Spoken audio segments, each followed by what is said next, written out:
प्रिय दर्शकों, नमस्कार। आज आप सभी के समक्ष एक जातक की जन्म कुंडली लेकर मैं उपस्थित हुआ हूं। आप इनकी डिटेल से तो देख ही पा रहे हैं। इसके आधार पर जब आप कुंडली बनाएंगे तो कुंडली बनेगी इनकी मेष लग्न और सिंह राशि की। देखा जाए तो अग्नि तत्व का इनका लग्न है और अग्नि तत्व की ही इनकी राशि है। ये दोनों एक दूसरे को सपोर्ट करते हैं, जो जीवन काल में आगे बढ़ने के लिए और अपनी ऊर्जा से, अपने ज्ञान से, अपनी बुद्धि से कुछ बड़ा करने के लिए व्यक्ति को प्रेरित करते हैं।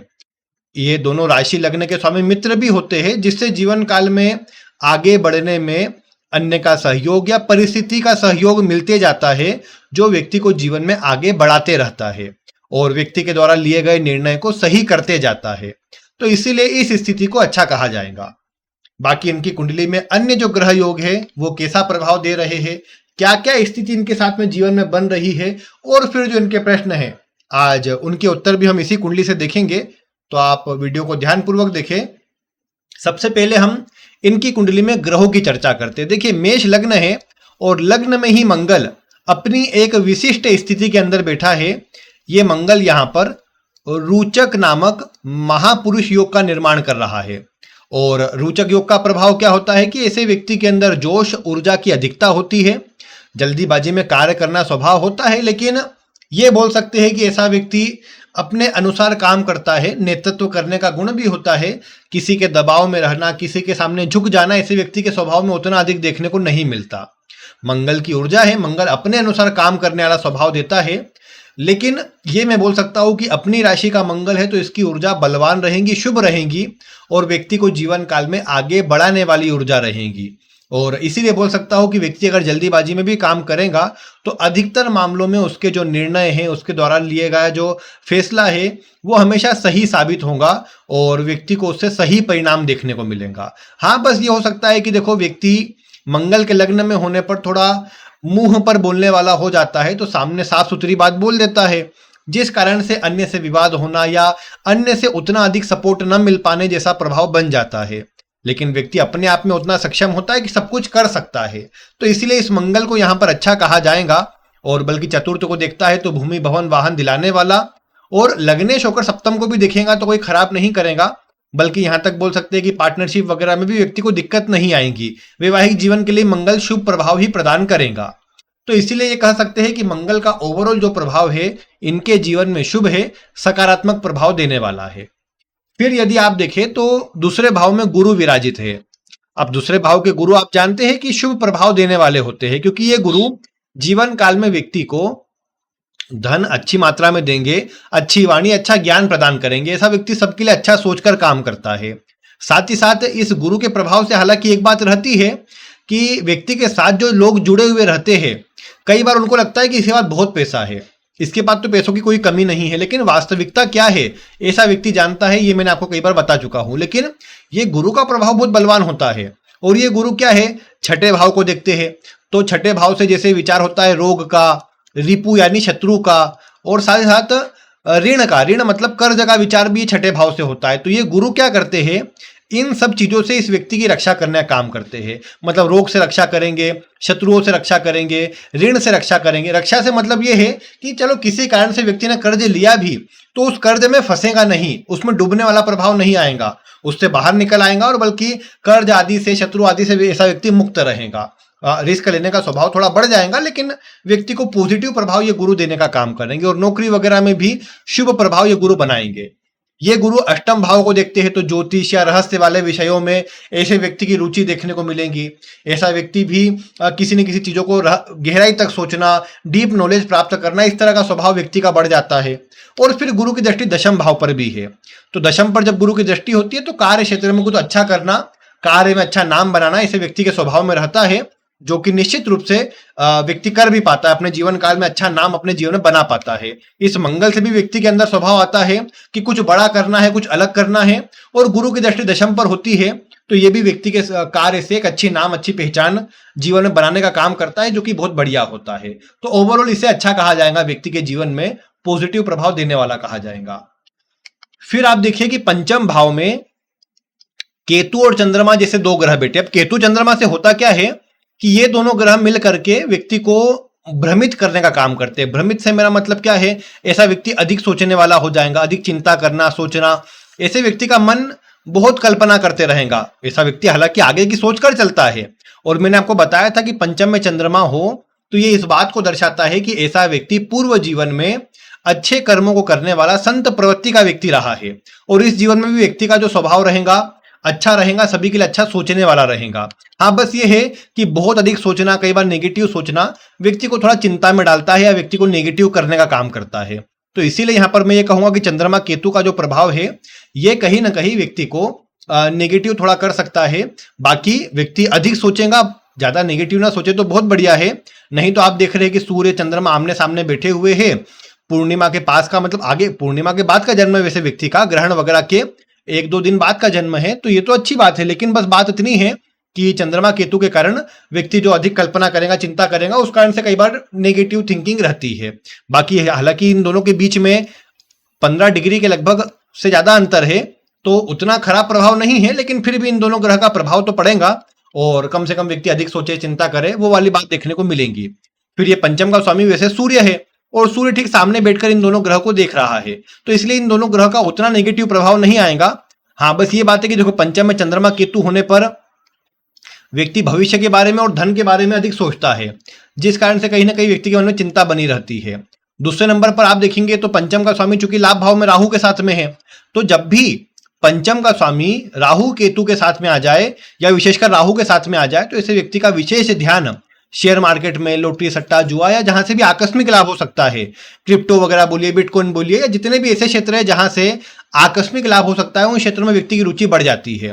तो उन क्षेत्रों में क्या है, व्यक्ति कई बार अधिक दिमाग लगाता है, कई बार धन का खर्च भी होता है, नुकसान भी होता है।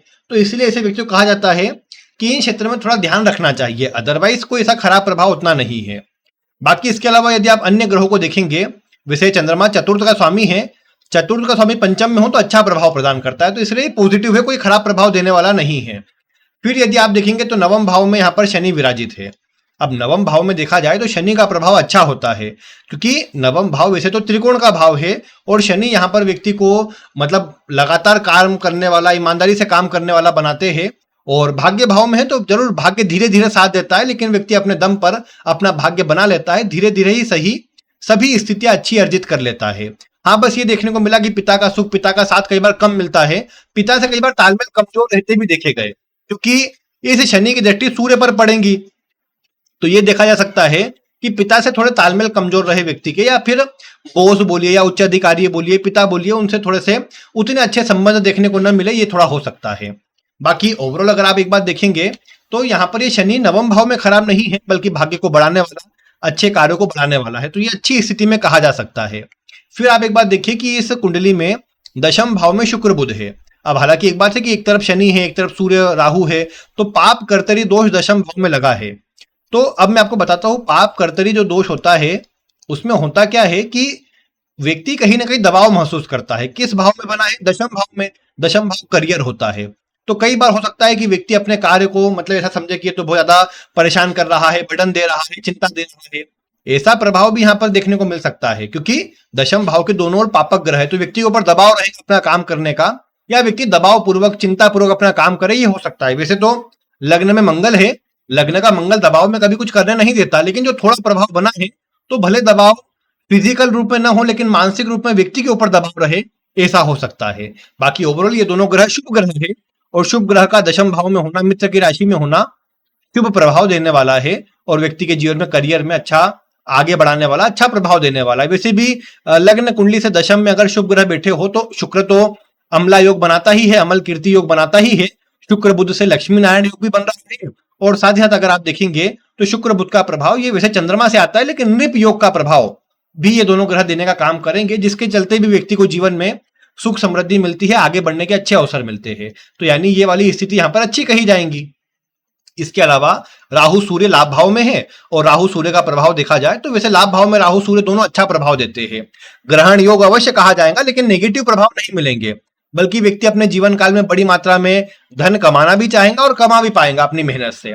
इसके अलावा ये बोल सकते हैं कि सूर्य राहु के साथ में होने से व्यक्ति को मतलब जो एक अच्छा सुख सुविधा है, अच्छा लाभ है, वो सब प्राप्त होगा। तो ये बात यहाँ पर सूर्य राहु से अच्छी कही जाएंगी। हाँ, एक जो मैंने कही कि सूर्य पंचम का स्वामी है, शेयर मार्केट वगैरह में नुकसान करवा सकता है, वो बात जरूर यहाँ पर लागू होंगी जो थोड़ा सा खराब कहा जा सकता है। फिर बाकी ओवरऑल इससे कोई खराबी नहीं है।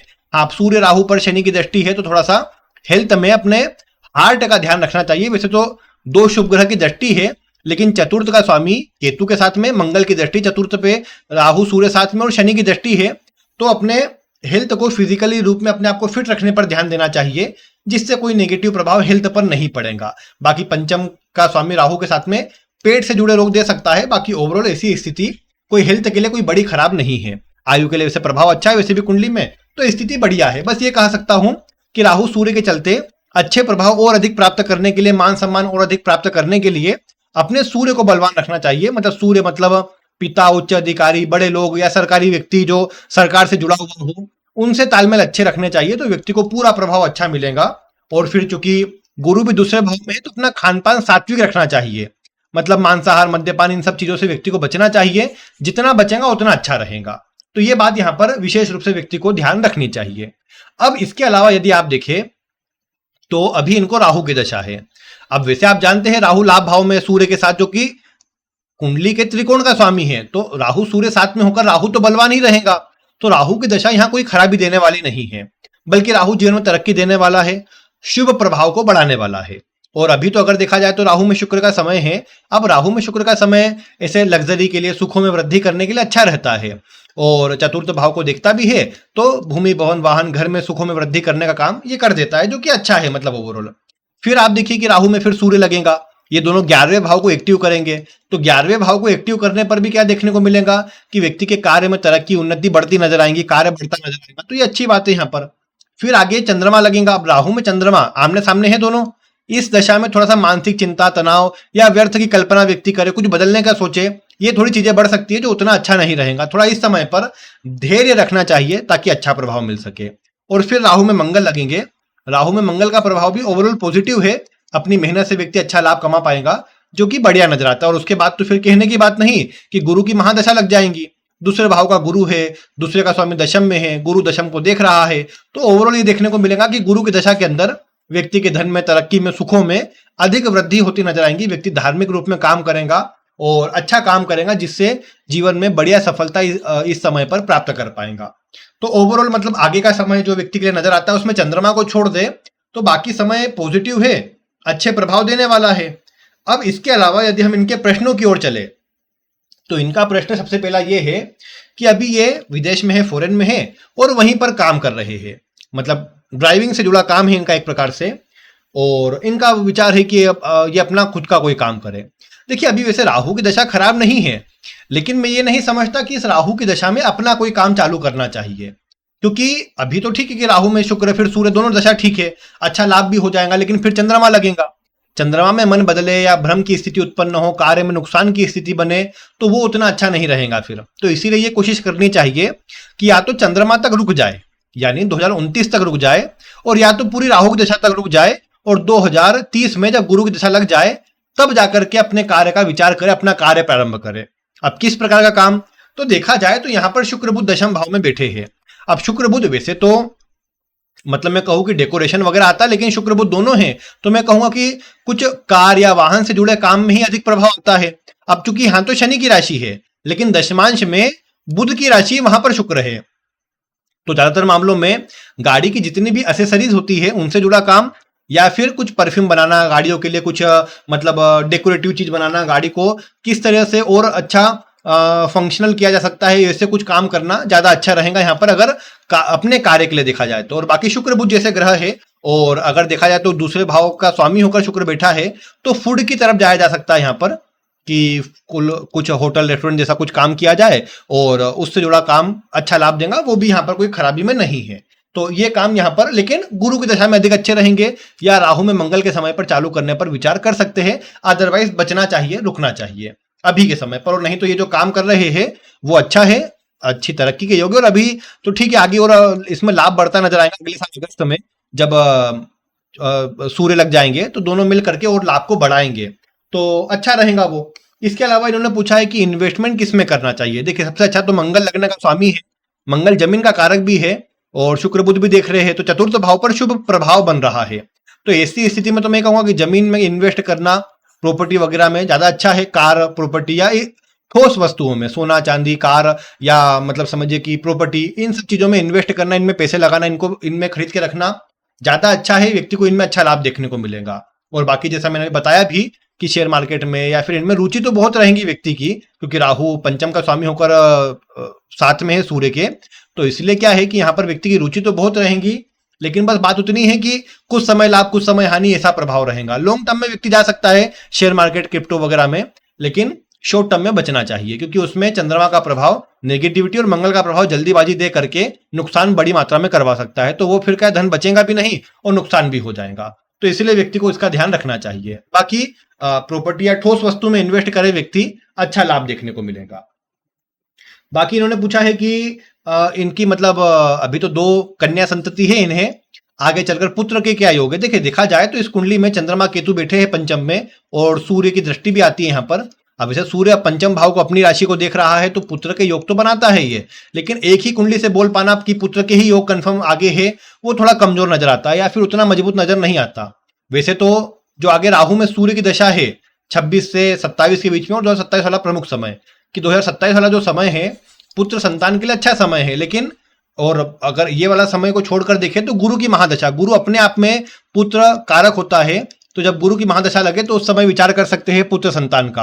अदरवाइज तो मैं यही कहूंगा कि एक कुंडली से कुछ योग बता सकता हूं कि हाँ, यहाँ पर सूर्य का प्रभाव जो बन रहा है ये लगभग मध्यम स्थिति दर्शा रहा है और अपनी दशा के अंदर प्रभाव देगा या फिर गुरु की महादशा में प्रभाव देगा। बाकी इसके अलावा सामने वाले की कुंडली पर भी विचार करना जरूरी होता है कि सामने वाले की कुंडली सपोर्ट में है या नहीं। कई बार कुंडलियों में योग नहीं होता, किसी एक कुंडली में बहुत मजबूत योग नहीं होता, तो फिर प्रभाव नहीं बन पाता है वैसे में। या देखिए जैसे यहाँ पर राहु सूर्य के साथ में 11वें भाव में है, शनि की दृष्टि में है। मान लो अगर उनकी कुंडली में सूर्य उच्च राशि का हुआ, बलवान हुआ और कोई खराब प्रभाव में नहीं हुआ, तो ऐसे में भी पुत्र संतान में कमी देखने को मिलती है। तो इसलिए ये बात यहाँ पर कही गई है कि ऐसे में दिक्कत आती है, लेकिन वो दोनों की कुंडली से विचार करना पड़ेगा।